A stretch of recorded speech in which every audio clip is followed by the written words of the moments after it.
अध्यक्ष महोदय, मैं आपकी धन्यवादी हूँ कि आज मुझे आपने 2024 के इस बजट में अपने विचार रखने का अवसर दिया है और साथ ही मंडी क्षेत्र की जनता जिन्होंने मुझे अपना प्रतिनिधि चुनकर यहाँ उनके पक्ष की बात रखने का मौका दिया है, उनकी भी आभारी हूँ।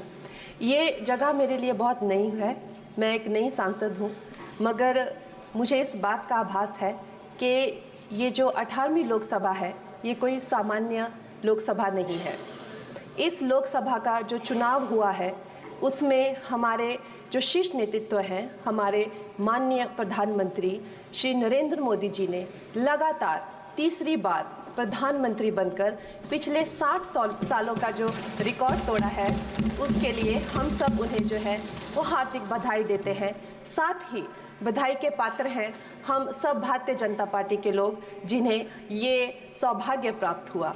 और मैं ये भी मानती हूँ कि हमारे भारतवर्ष की जनता जिन्होंने एक स्थिर, सहज और सफल सरकार को चुना है और एक संकल्प को चुना है, वो भी बधाई के पात्र हैं। महोदय जी, हम सब जानते हैं कि आज से 10 साल पहले हमारे देश की अर्थव्यवस्था का क्या हाल था।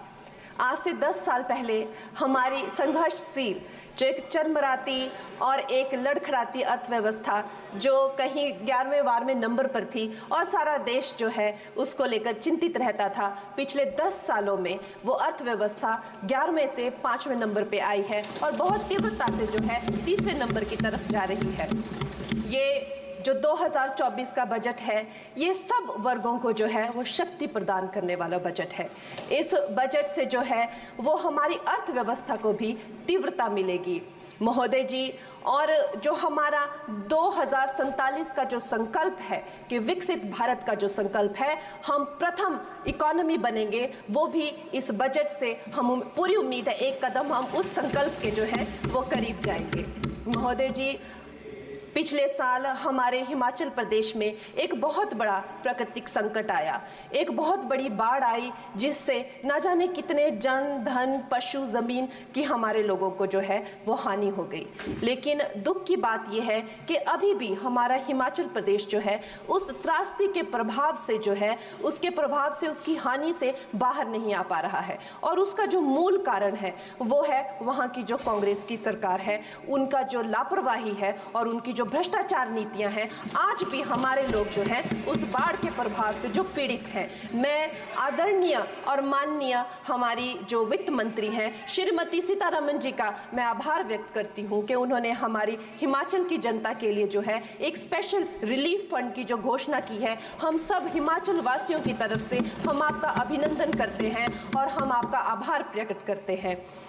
महोदय जी, मुझे ये जान के और आपको बताकर इस बात की खुशी भी होती है और खेद भी होता है कि जितना काम पिछले 10 वर्षों में हमारी भारतीय जनता पार्टी ने हिमाचल प्रदेश में किया है वो उतना काम हमारे आज़ादी के बाद 60 सालों में भी हिमाचल प्रदेश में नहीं हुआ था।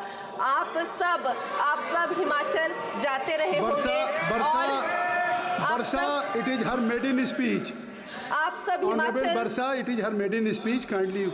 आप सब हिमाचल जाते रहे होंगे और आप सब ने देखा होगा कि वहाँ पर जो है आज से आज़ादी के 60 साल तक सिर्फ कुछ रोड्स बने थे और वो भी हमारे माननीय जो पूर्व प्रधानमंत्री अटल बिहारी जी रहे हैं, उन्होंने अपने कार्यकाल में जो है वो ग्रामीण प्रधानमंत्री सड़क योजना के अंतर्गत वो रोड बनाए थे। लेकिन पिछले 10 वर्षों में प्रधानमंत्री नरेंद्र मोदी जी की सरकार ने हमारे क्षेत्र को जो है एम्स, IIT, IIM जैसे वैश्विक स्तर के जो है वो संस्थान दिए हैं और वंदे भारत जैसी ट्रेन को हमारे हिमाचल में पहुंचाया है। हमारे हिमाचल जैसे छोटे से राज्यों को 3,500 करोड़ की लागत का मनाली कीर्तपुर जो है वो हाईवे दिया हुआ है, जिसमें माननीय महोदय जी 5 से ज़्यादा टनल हैं और 37 से ज़्यादा उसमें ब्रिजेस हैं। ऐसे वैश्विक स्तर की जो है हमें इंफ्रास्ट्रक्चर वहाँ पे मिली है और साथ साथ ही पूरे देश के लिए जो एक बहुत ही अद्भुत इंफ्रास्ट्रक्चर मार्बल है, जैसे कि हमारी अटल टनल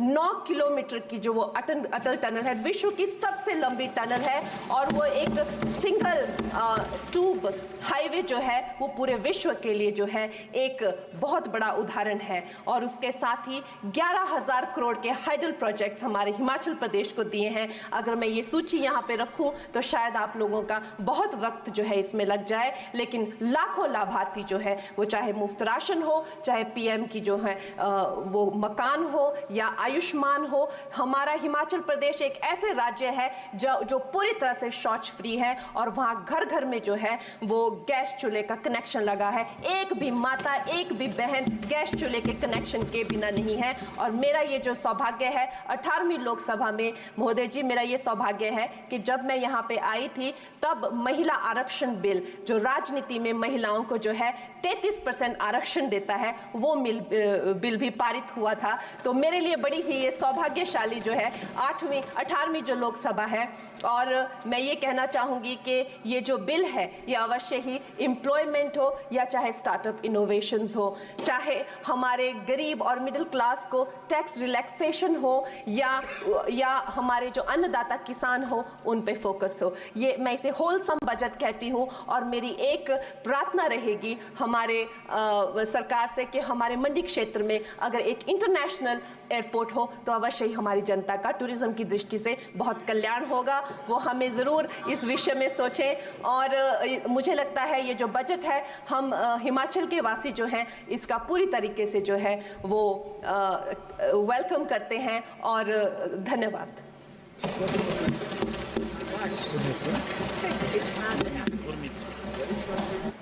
गुरमीत सिंह मीत हैर जी। गुरमीत सिंह जी। धन्यवाद सभापति जी, आपने मुझे अपनी बात रखने का मौका दिया। और सभापति जी, मैं शुरुआत, क्योंकि पूरे बजट में मेरे प्रदेश पंजाब का जिक्र तक नहीं किया गया, मैं विरोध दर्ज करवाते हुए बात अपनी शुरू करना चाहूँगा। सभापति जी, जब मैं स्कूल में पढ़ता था तो दीवारों पे एक नारा लिखा रहता था, हम दो हमारे दो। और पूरे देश के लोग जानते हैं कि पिछले 10 साल 2 साहब की सरकार चल रही थी। अब उन 2 साहब के कंधों पर और 2 लोग बैठ गए हैं और वो पुराना नारा पूरी तरह फिट हो गया कि हम दो हमारे दो। सभापति जी, चलो ये तो पुराना नारा है, एक नया नारा इस सरकार का, सबका साथ सबका विकास। लेकिन मुझे लगता है कि वो नारा भी 2 का विकास बाकी सबका सत्यानाश इस बजट में सारा कुछ दर्शाया जा रहा है। सभापति जी, जिस दिन इलेक्शन का रिजल्ट आ रहा था तो स्वाभाविक है सारे लोग अपना देख रहे थे और पूरे देश का भी देख रहे थे कि क्या बन रहा है, किसकी सरकार बन रही है। और जब बीजेपी की सुई 230 और 40 के बीच अटकी हुई थी तो हम सोच रहे थे कि 5-10 और कम हो जाएं। लेकिन अब मैं कहता हूं भगवान का शुक्र है कि आपकी 240 आ गई। अगर 5-10 और कम हो जाती, पता नहीं बाबूजी नायडू जी के साथ कोई और बाबूजी आ जाते और इस वजह से और शिक्षा का, स्वास्थ्य का, मनरेगा का और किसानों का बजट और कम हो जाता।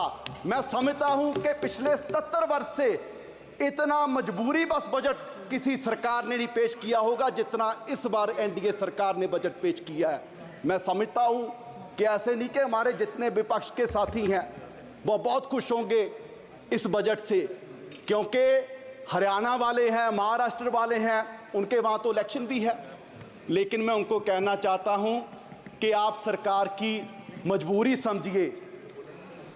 यूं ही कोई इतना बेवफा नहीं होता, कुछ तो मजबूरियां रही होंगी और मजबूरी सिर्फ यही है कि वो सत्ता वाली कुर्सी बचानी है और उसके लिए कुछ भी करना पड़ जाए। और उसके लिए आपने अपने बजट में जो 4 बातों का जिक्र किया है कि युवा का, किसान का, महिलाओं का, गरीबों का ख्याल इस बजट में रखा गया है। तो सभापति जी, किसानों से वादा किया गया था कि 2 गुना उनकी आमदनी करेंगे। एमएसपी का वादा किया गया, लेकिन बड़े दुख की बात है कि इसमें 27% फर्टिलाइजर पे सब्सिडी कम करके उन किसानों पर नया बोझ पाने का काम किया गया और उनकी आमदनी और कम कर दी गई। क्या आपने कहा कि गरीबों की सरकार है और गरीबों को सबसे बड़ा बेनिफिट पूरे देश भर में अगर मिल रहा था तो मनरेगा से मिल रहा था, और उसका भी बजट कम कर दिया। और उसमें जो महिलाओं की बात इसमें की गई है, सबसे ज्यादा महिलाएं ग्रामीण क्षेत्र से, अगर कहीं से उनको इनकम है तो मनरेगा से है। सो बड़ी शर्म की बात है, आपने ना गरीबों को छोड़ा ना महिलाओं को छोड़ा। और उसके बाद युवा की बात की गई। सर, आपके ही इकोनॉमिक सर्वे में जिक्र किया गया कि भारत क्योंकि युवा देश है, यंगिस्तान है, तो यहाँ एआई पर हमारे रिसर्च नहीं हो रहा। जितने रिसर्च पेपर्स हैं, अगर हम अमेरिका से कंपैरिजन करें, चाइना से कंपैरिजन करें, तो हम बहुत पीछे हैं। तो उस पर फंड देने की जरूरत थी। पर सर, बड़े दुख की बात है कि आपने आईआईटीज का बजट कम कर दिया, आईएमएम्स का बजट कम कर दिया। क्या इस तरीके से हम देश को आगे लेके जाएंगे? हम बात कर रहे हैं, मैडम भी बोल रही थे कि जी 10 साल पहले ऐसे थे, 10 साल पहले ऐसा था। सर, सिर्फ आंकड़ों से भारत आगे नहीं जाएगा। अगर पूरी दुनिया में भारत की पोजीशन देखनी है तो हैप्पीनेस इंडेक्स में हम 2016 में 118वें नंबर पर थे और अब 126वें नंबर पर चले गए। ग्लोबल हंगर में हम 111वें नंबर पर हैं 125 देशों में। और जिन हमारे जो पड़ोसी देश हैं, जिनको हम मुल्क भी नहीं समझते हो, वो भी हमारे देश से आगे निकल रहे हैं। और सबसे हैरानी की बात सभापति जी आपको होगी, एक रिपोर्ट के एनवायरमेंटल परफॉर्मेंस इंडेक्स 180 देशों का सर्वे किया गया और बड़े दुख की बात है कि हम 180वें नंबर पर हैं। एक देश भी हमसे पीछे नहीं। और हम कह रहे हैं कि जी हम विश्व गुरु बनेंगे। सर, सिर्फ बातों से विश्व गुरु नहीं बनेंगे। पूरे देश के हालात ये हैं कि 140 करोड़ की पॉपुलेशन में सिर्फ 4.25 करोड़ लोग हैं जिनकी सैलरी, जिनकी कमाई महीने की 25,000 से ज़्यादा है। आप सोचिए, जिनकी 25,000 से महीने की सैलरी कम है, क्या वो किस तरह का कोई सम्मानजनक जीवन वो व्यतीत कर रहे होंगे? यहाँ पर माननीय वित्त मंत्री जी ने बड़े गर्व से कितने बार पता नहीं कहा कि जी 85 करोड़ लोगों को हम राशन दे रहे हैं, 85 करोड़ लोगों को राशन दे रहे हैं। ये कोई गर्व की बात नहीं, मुझे लगता है कि सरकार के लिए शर्म की बात है कि पिछले 10 साल में आप 85 करोड़ लोगों को गरीबी से बाहर निकाल पाए और आप इसकी चीज को बड़े गर्व से बता रहे हैं। बैजा बैजा बैजा, ओ बैजा, ओ बैजा बैजा। और सर, बैजा, ऐसे देश आगे नहीं बढ़ेगा।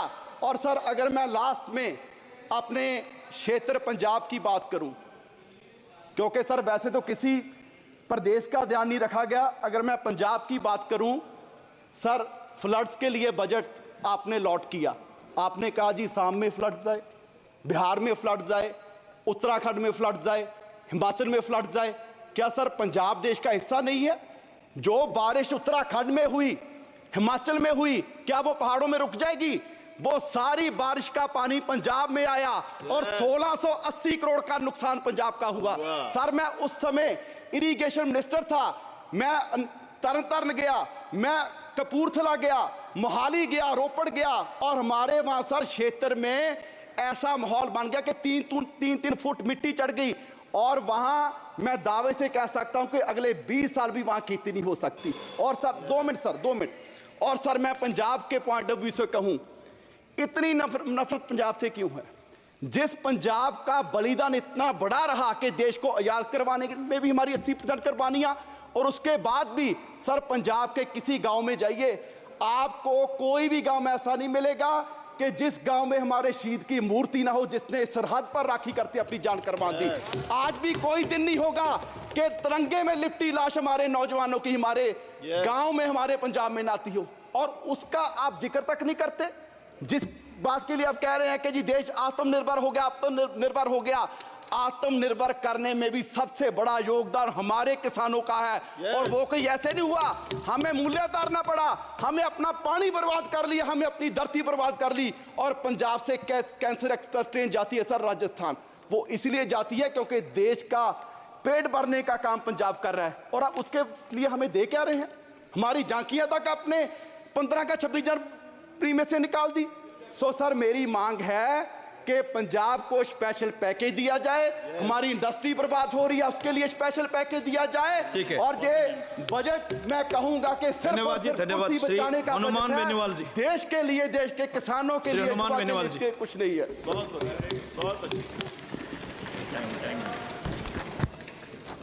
सभापति महोदय, सबसे पहले तो मैं आपको धन्यवाद दूंगा कि आज देश का जो बजट जिस पे चर्चा चल रही है उस पर आपने मुझे बोलने का मौका दिया केंद्रीय बजट पे। सभापति महोदय, तीसरी बार आपकी सरकार बनी और बहुत बड़ी उम्मीद देश के जवान, किसान, मजदूर, सर्व समाज को थी, लेकिन बजट से आम जन को निराशा हाथ लगी। मैं राजस्थान की नागौर लोकसभा से दूसरी बार चुनकर आया हूं। आपको 14 और 19 के अंदर राजस्थान से 25 सीट दी सभापति महोदय, और बहुत बड़ी उम्मीद राजस्थान को थी, लेकिन